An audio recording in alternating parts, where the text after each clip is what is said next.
दोस्तों नमस्कार। आज हमारी चर्चा का विषय है टीपू सुल्तान वास्तव में एक अच्छा था, व्यक्ति था, या एक अच्छा राजा था, या एक क्रूर शासक था। जैसा कि लोग बताने की कोशिश करते हैं कि टीपू सुल्तान ने मंदिरों का उल्लेख दिया, मंदिरों को दान दिया, मंदिरों को धन दिया, ऐसा तो कोई अभिलेख नहीं मिलता। तो आइए चर्चा करते हैं कि टीपू सुल्तान क्या था। सही मायने में टीपू सुल्तान था एक विध्वंसक सुल्तान, एक ऐसा सुल्तान जो धार्मिक मतांध था, दक्षिण का औरंगजेब था, और जिसके लिए कांग्रेस और अन्य पार्टियां इस तरह की उसकी जयंतियां मनाने की कोशिश करते हैं, उसको ये बताने की कोशिश करते हैं जब 1799 में वो श्रीरंगपट्टनम में मारा गया तो वो एक वीर की मौत मरा, वो देश की रक्षा करते हुए मरा और वो पूरे देश को एक करने की कोशिश कर रहा था। सच्चाई यह है कि अगर टीपू सुल्तान हिंदू और क्रिश्चियनों का दमन न करता तो संभवतः उसको बहुत सपोर्ट मिल गया होता। उसने भी इस्लामिक राज्य की स्थापना की, और जैसा कि आपको मालूम है टीपू सुल्तान ने जो वाडियार मैसूर के तत्कालीन महाराज थे, उनकी जब मृत्यु हो गई तो वो बच्चा छोटा था, और सेनापति जो इसका बाप था सुल्तान हैदर ने वो पूरा राज्य उसका हत्या लिया, और उसके बाद उसने उसके राज्य को कैप्चर करने के बाद राज किया, और उसके बाद अपने बेटे टीपू सुल्तान को सौंप दिया।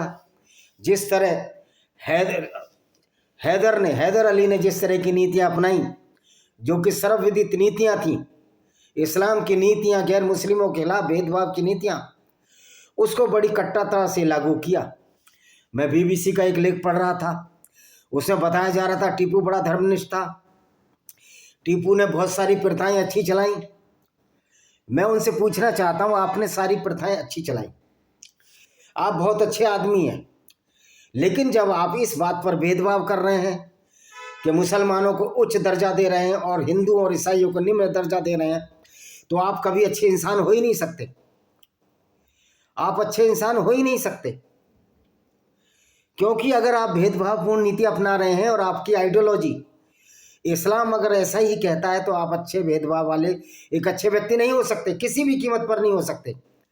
हम हर वीडियो में यही बता रहे हैं कि जो आदमी उस विचारधारा को परिपोषित करता हो कि जो सिर्फ और सिर्फ गैर मुस्लिमों को कत्ल करने की बात कहती हो और उनकी ज़मीन जायदाद छीनने की बात कहती हो, वो विचारधारा बिल्कुल अच्छी नहीं हो सकती।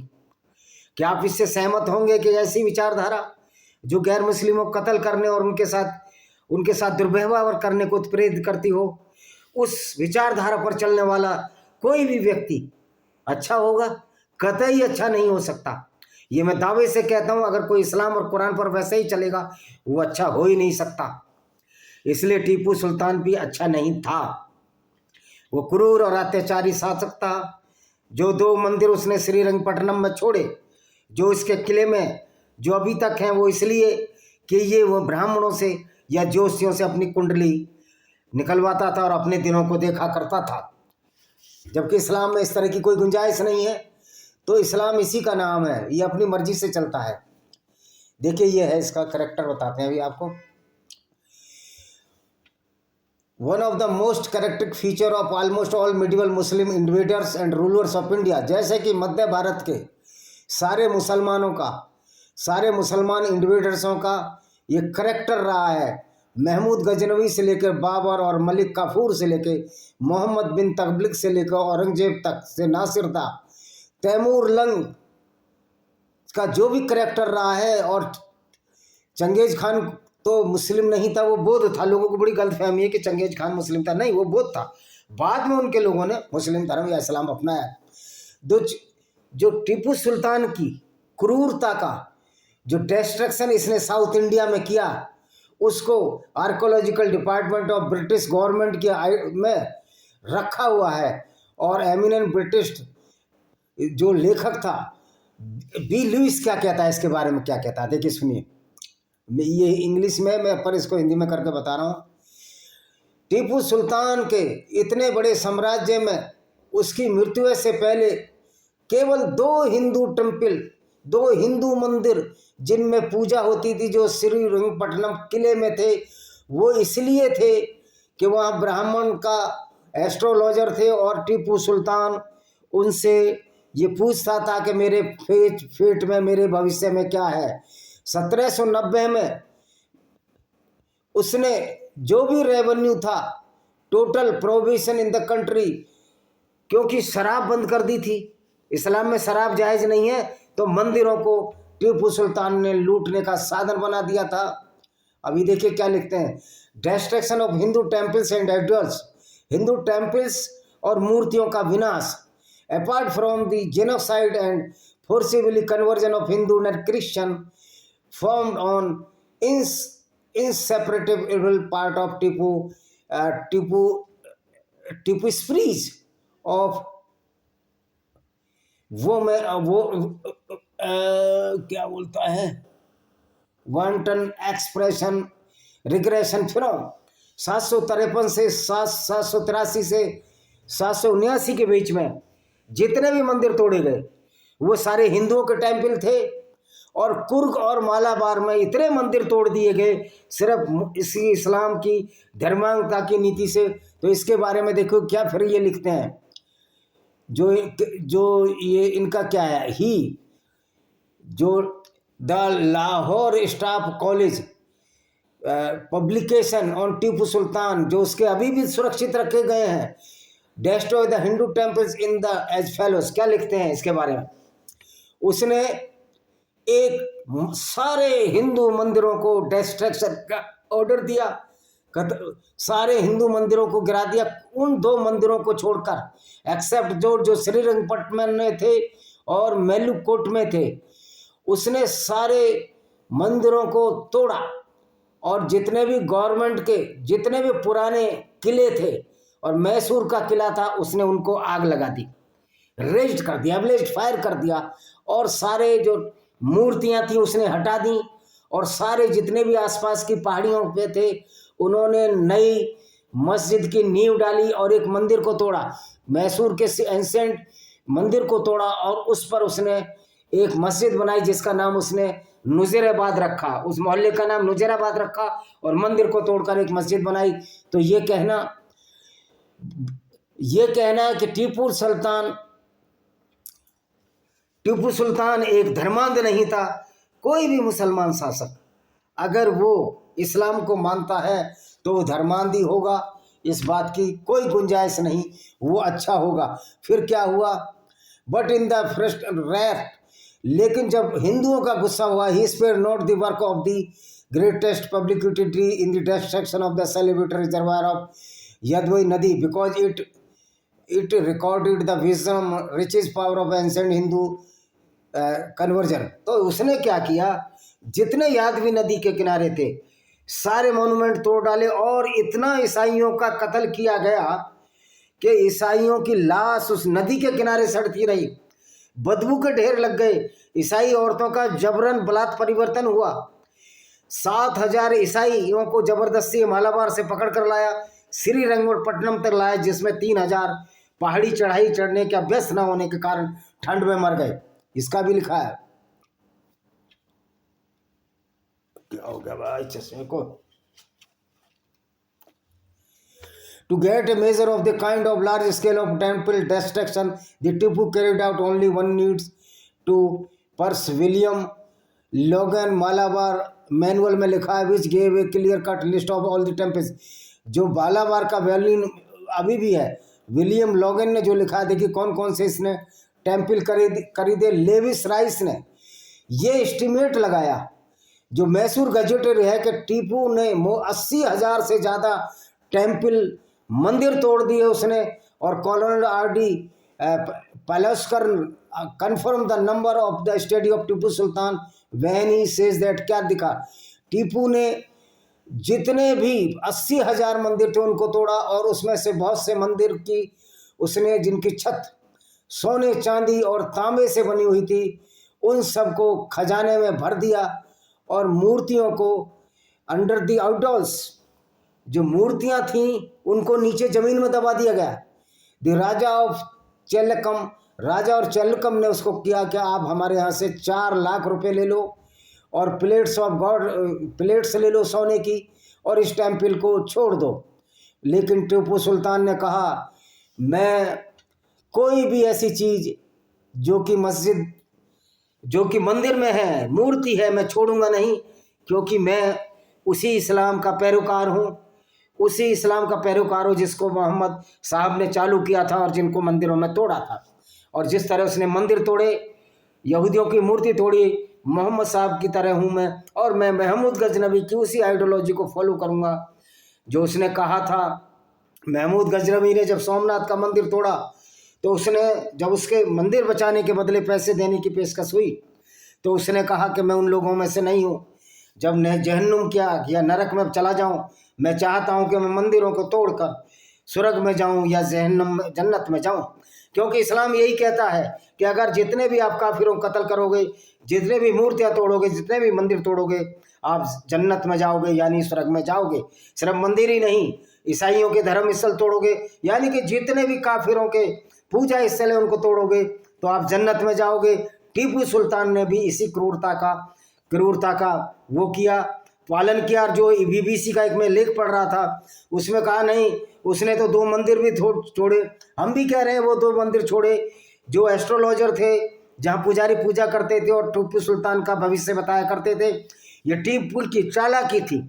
इसको इस्लाम में अलतकिया झूठ बोलना बोलते हैं, क्योंकि इस्लाम में कहा गया है जिनसे भी अपना काम निकालना है निकालो, अगर आप कमज़ोर हो तो आप कमज़ोर बन जाओ और उनकी हाँ में हाँ मिलाने लगो। तो टीपू जानता था कि इस देश में हिंदू बहुसंख्यक थे और ईसाइयों की संख्या भी उस समय काफ़ी बढ़ चुकी थी, तो वो ईसाई और हिंदुओं को एक तरफ खुश रखना चाहता था। दूसरी तरफ उसने बहुत सारे चर्चों को भी तोड़ा। उसने हिंदू औरतों का जबरन बलात्कार कराया, हिंदू ईसाई औरतों का जबरन बलात्कार कराया, और इतने हिंदू और ईसाइयों की हत्या ही, जैसे मैंने बताया, यादवी नदी के किनारे सड़ने लगे लोग तो उस शहर को छोड़कर भाग गए। आगे पढ़ते हैं। देखो, टीपू ने मंदिर को छोड़, जब राजा चलकम ने कहा 4 लाख रुपए ले लो और मंदिर छोड़ दो, लेकिन टीपू ने कहा कि मैं इस तरह की कोई हरकत नहीं करूंगा जिससे मेरा अल्लाह नाराज हो जाए। और उसने कहा मैं महमूद गजनवी का वंशज हूं।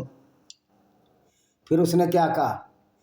उसने कहा मैं इच्छा रखता हूं जब मैं भगवान के अल्लाह के पास जाऊं, रिजरेक्शन कयामत आने के बाद, जब मेरे से ये पूछा जाएगा कि आपकी क्या इच्छा है, तो मैं चाहता हूं मैं उन लोगों में शुमार हूं अल्लाह की नज़र में कि मैं मंदिर तोड़ने वाला था, मैं काफिरों को कत्ल करने वाला था, और मैं उनको इस्लाम के फैलाने में मैंने जितनी गर्दनें नापी हैं उसकी वजह से अल्लाह मेरे से खुश होगा।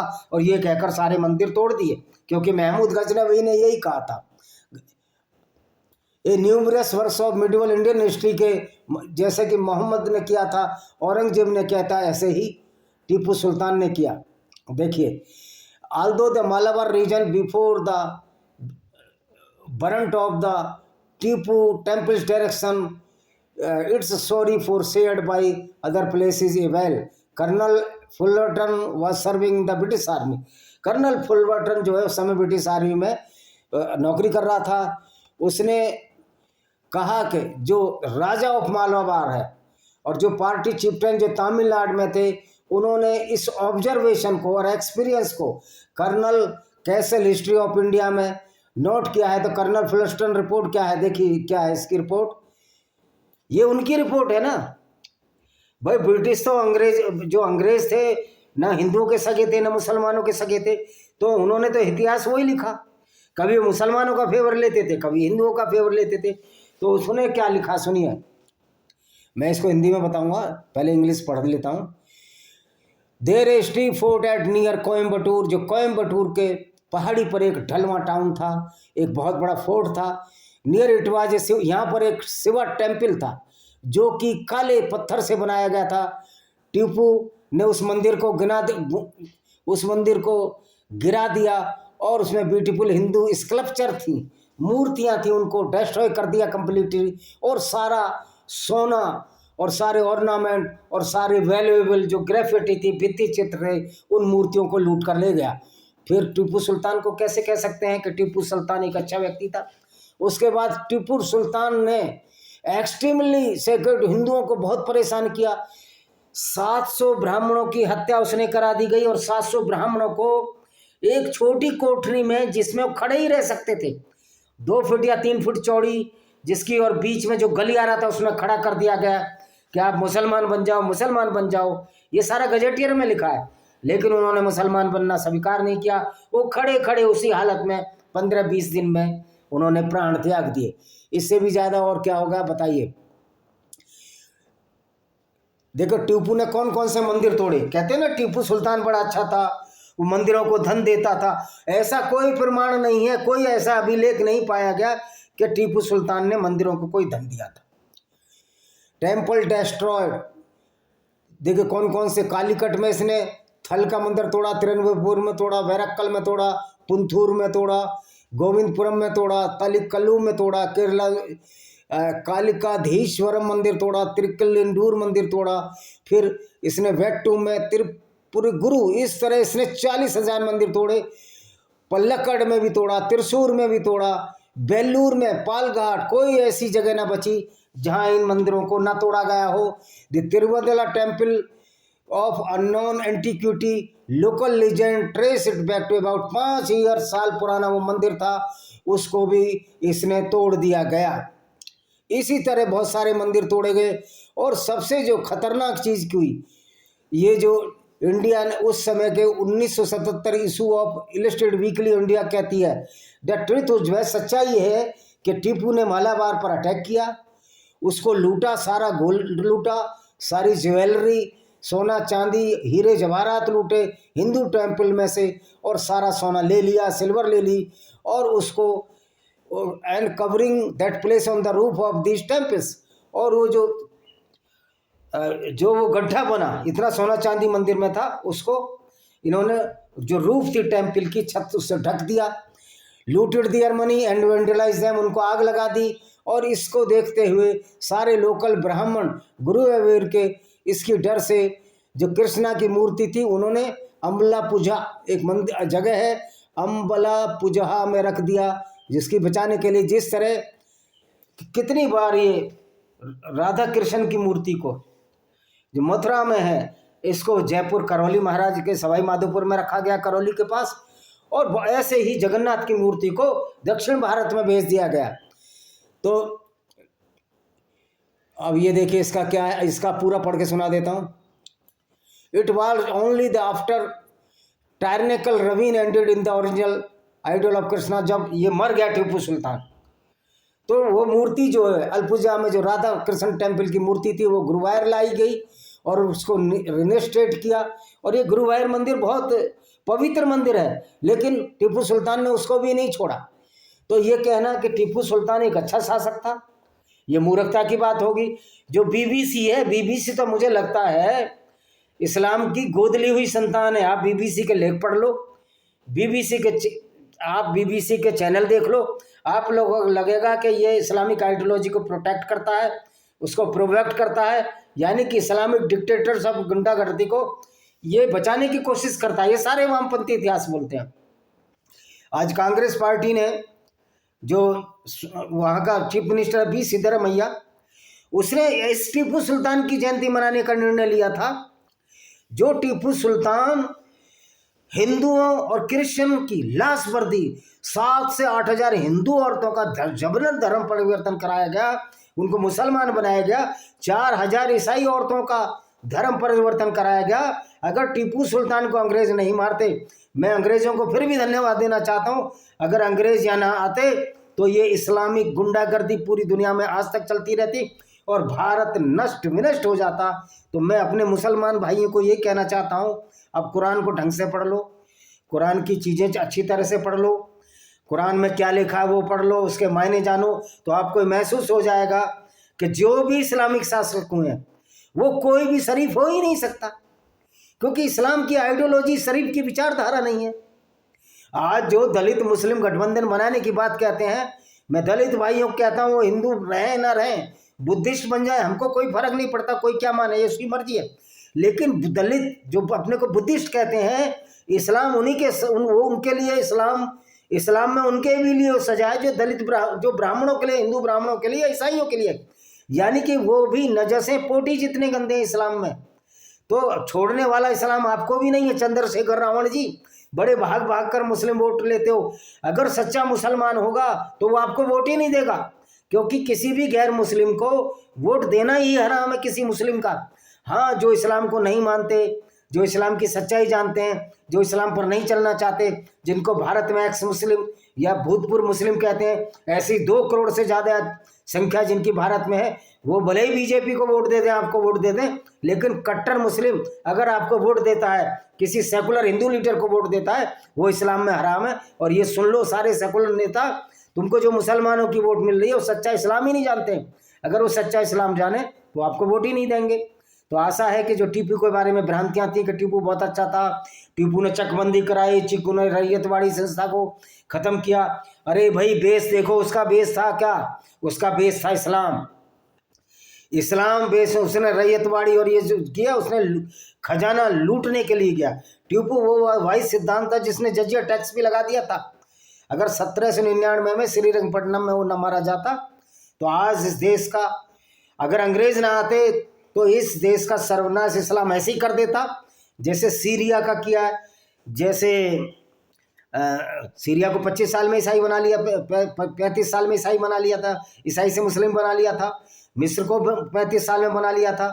और जो लेबनान है, आज तक ईसाई बहुमत में थे, आज ईसाई, जब बाहर से लोग आए, ईसाई अल्पसंख्यक हो गए, आज 40% रह गए। लेबनान का हाल देखो किस तरह, हूती और हुजबिल्ला और एक और एच से एक और है, ये जितने भी हैं गाजा पट्टी में जो रह रहे हैं, ये किस तरह से लोगों को बर्बाद करने में लगे हुए हैं। तो इस्लाम को मानने वाला कोई भी अच्छा व्यक्ति हो ही नहीं सकता। इसी के साथ मैं इस वीडियो को विराम देता हूँ। वंदे मातरम, जय हिंद, आपका दिन शुभ हो।